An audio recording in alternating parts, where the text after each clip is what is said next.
رب کا احسان ہے ماہ رمضان ہے، رب کا احسان ہے ماہ رمضان ہے، رب پہ محسان ہے ماہ رمضان ہے، فضل مولا سے جنت کے در کھل گئے، واہ کیا شان ہے، واہ کیا شان ہے ماہ رمضان ہے۔ بخاری شریف ہے اور کتاب البیوع یعنی خرید و فروخت کا بیان، اس کے تحت ہماری گفتگو کا سلسلہ جاری و ساری ہے۔ یہاں پر امام بخاری علیہ رحمہ نے ایک عنوان قائم کیا ہے، کتاب السلامی یعنی ادھار لینے کا بیان۔ کسی بندے نے کسی سے کوئی چیز ادھار لینی ہے یا کسی نے کوئی چیز ادھار بیچنی ہے، شرع میں اس کے کیا احکامات ہیں؟ قرآن پاک کی جو سب سے طویل آیہ مقدسہ ہے وہ سورہ بقرہ میں جو ماقبل آخر رکوع ہے یعنی سیکنڈ لاسٹ رکوع، اس کی پہلی آیہ مقدسہ ہے۔ اس کو آیت مداینہ بھی کہتے ہیں۔ کیا کہتے ہیں بولیے؟ آیت مداینہ یعنی باہم لین دین کرنا اور ادھار لین دین کرنا، باہم۔ یہ 282 نمبر آیت مقدسہ ہے۔ اللہ رب العزت نے وہاں ارشاد فرمایا ہے، یا ایھا الذین آمنوا اذا تداینتم بدین الی اجل مسمی فاکتبوہ، اے ایمان والو جب تم کسی مقرر مدت تک آپس میں قرض کا لین دین کرو تو اس کو لکھ لیے کرو۔ تو جس وقت بطور قرض کوئی چیز لینی دینی ہے تو اس کو لکھنا ضروری ہے۔ اگر اس پوری آیت مقدسہ کو پڑھے تو تقریباً اللہ تعالیٰ نے 5 دفعہ لکھنے کا ہی ذکر کیا۔ لکھنے والا بندہ کیسا ہو، اور جو لکھ رہا ہے، جس کے واسطے لکھ رہا ہے، تو اس کے احکامات کیا ہیں۔ یہ پورا ایک چیپٹر ہے یہ۔ ویسے تو بندہ وہی چیز بیچ سکتا ہے جو بندے کے پاس موجود ہو، جو بندے کے پاس موجود نہیں ہے اس کو بیچے گا کیسے؟ ہے ہی نہیں، تو بیچنی کس چیز کی، کس کو بیچنی اور کیا بیچنا ہے؟ تو جو سلم ہے، سلم، اس میں نبی پاک صلی اللہ علیہ وسلم نے رخصت عطا فرمائی۔ وہ کیسی کہ اگر آپ کے پاس فی الوقت وہ چیز موجود نہیں، آپ گاہک سے پیسے وصول کر کے کچھ حصہ یا پورا ایک وثیقہ، ایک دستاویز تیار کریں۔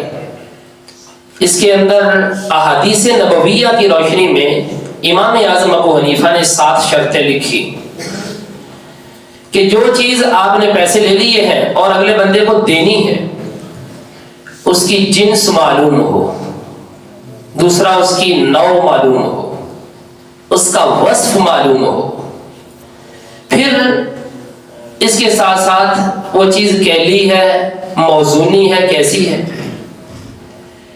پھر آپ نے یہ بھی ساتھ لکھنا ہے کہ کس جگہ پہ آپ کو یہ چیز حوالے کی جائے گی، کس جگہ پہ، اور پھر ساتھ ساتھ اس کے اندر یہ بھی ضروری ہے کہ وہ جو ناپ تول کے دیا جائے گا وہ پیمانہ کیسا ہوگا، مثلا گزوں کے حساب سے ہے یا میٹروں کے حساب سے، یعنی ہر طرح کی شرائط، ہر طرح کی چیز لکھی جائے گی تاکہ کوئی چیز مجہول نہ رہے۔ یہ کیا وجہ ہے؟ تاکہ آئندہ کسی بندے کو دھوکہ نہ ہو جائے، فریب نہ ہو جائے۔ اس وجہ سے نبی پاک صلی اللہ علیہ وآلہ وسلم نے جس وقت مدینہ پاک تشریف لائے، تو امام بخاری نے یہاں پر پہلی حدیث ذکر کی ہے، عبداللہ بن عباس سے یہ مروی۔ لوگوں نے عرض کیا کہ حضور لوگ یہاں پر ادھار کھجوریں دیتے، ادھار کبھی 1 سال کبھی 2 سال کا ادھار کر لیتے ہیں۔ نبی پاک علیہ الصلوۃ والسلام نے فرمایا ٹھیک ہے ادھار لو، لیکن ساتھ ساتھ وزن بھی معلوم ہونا چاہیے، کیل بھی معلوم ہونا چاہیے، اور مدت بھی معلوم ہونی چاہیے کہ کس وقت واپس کرنی ہے۔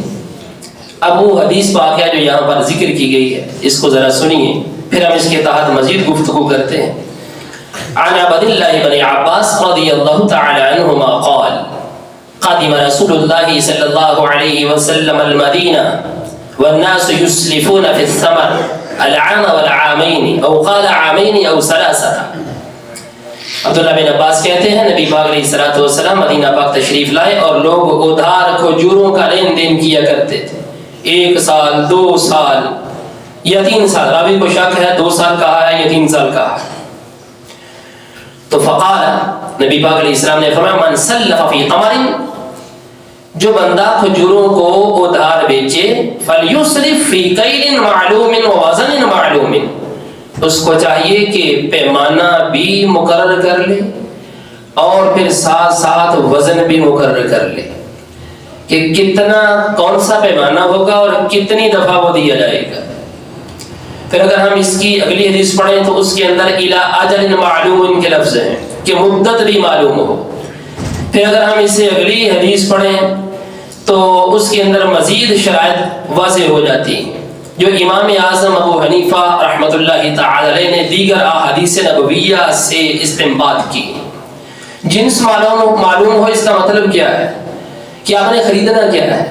مثلا آپ نے مکئی خریدنی ہے یا گندم خریدنی ہے یا باجرہ یا جو کیا ہے، وہ یہ جنس ہے یہ۔ اچھا آپ نے جنس بتا دی ہے کہ میں نے مکئی خریدنی ہے، اب وہ جو مکئی خریدنی ہے اس کی نوع کیسی ہو، مطلب کہ وہ جو چیز خریدی جا رہی ہے مکئی وہ اعلیٰ قسم کی ہو یا ادنا قسم کی ہو، گھٹیا ہو یا ردی ہو یا درمیانی ہو۔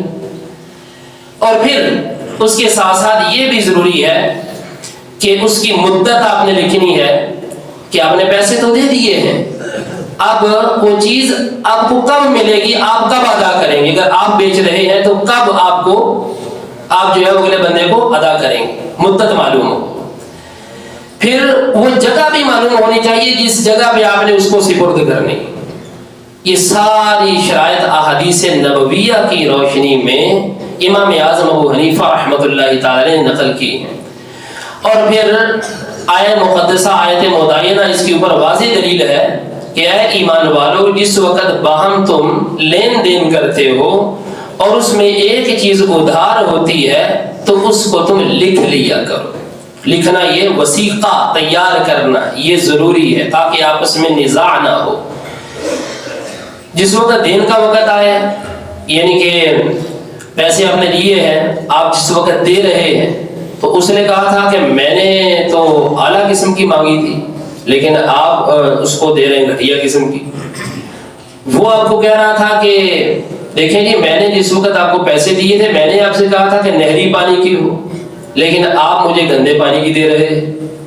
یہ جو ہے نا تاکہ آئندہ پیش آمدہ مسائل میں، آئندہ حالات میں دونوں فریقوں میں کوئی نزاع کوئی جھگڑا پیدا نہ ہو، اس جھگڑے سے بچنے کے لیے نبی پاک صلی اللہ علیہ وسلم نے فرمایا اجل بھی معلوم ہو، وزن بھی معلوم ہو، کیل بھی معلوم ہو، اور جس جگہ اس کو حوالے کیا جائے گا وہ جگہ بھی معلوم ہوگی۔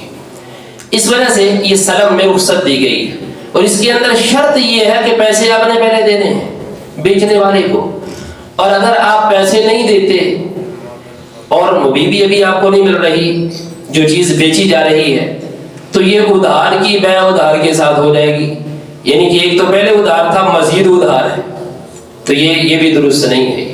اس کو بیع الکالی بالکالی کہا جاتا ہے، ادھار کی بیع ادھار کے ساتھ، ادھار کو ادھار کے ساتھ فروخت کر رہے ہیں۔ اس کے اندر شرط یہ ہے کہ خریدار نے پیسے پہلے دینے ہیں بیچنے والے کو، اور جو بیچنے والا ہے وہ دستاویز تیار کرے کہ میں نے پیسے لے لیے ہیں، اتنے لے لیے ہیں، جو چیز آپ کو دوں گا فلاں وقت پہ دوں گا، اتنی دوں گا، اس طرح کی دوں گا، تاکہ یہ ایک سند ہو جائے اور یہ ایک دستاویز تیار ہو جائے۔ اب دیکھیے یہ چیزیں کیوں لکھی جاتی ہیں؟ اس کی وجہ یہ ہے کہ زمانہ جاہلیت کے اندر ہیر پھیر بہت زیادہ تھا، لوگ اس چیز سے ناواقف تھے اور لوگ آپس میں لڑائی جھگڑا بہت زیادہ کیا کرتے تھے۔ جہالت تو اتنی تھی کہ حمل کی بے بھی ہو جایا کرتی تھی۔ مثلا اونٹنی کے پیٹ کے اندر جو بچہ ہے میں وہ بیچ رہا ہوں، اگلا بندہ کہتا ہے میں خرید رہا ہوں، اور وہ جو بچہ ہے وہ بچہ پیدا ہوگا، پیدا ہونے کے بعد مزید پھر ایک بچہ آگے جنم دے گا، لوگ اس کو بھی بیچ لیا کرتے تھے، اتنی جہالت ہوا کرتی تھی۔ تو نبی پاک صلی اللہ علیہ وآلہ وسلم نے یہ جہالت کے جتنے بھی دروازے ہیں سارے کے سارے بند فرما دیے۔ امام بخاری رحمۃ اللہ تعالی علیہ نے یہاں پر یہ عنوان قائم کر کے سلم یعنی ادھار کی خرید و فروخت اور ادھار کا لین دین، اس کے اندر یہ واضح کر دیا ہے کہ نبی پاک صلی اللہ علیہ وسلم نے یہاں پر اجازت دی ہے، رخصت دی ہے، لیکن ساتھ وثیقہ یعنی کہ دستاویز لازمی تیار ہونی چاہیے۔ تو اللہ رب العزت ہم سب کو قرآن و سنت کے فہم کی برکتیں عطا فرمائے۔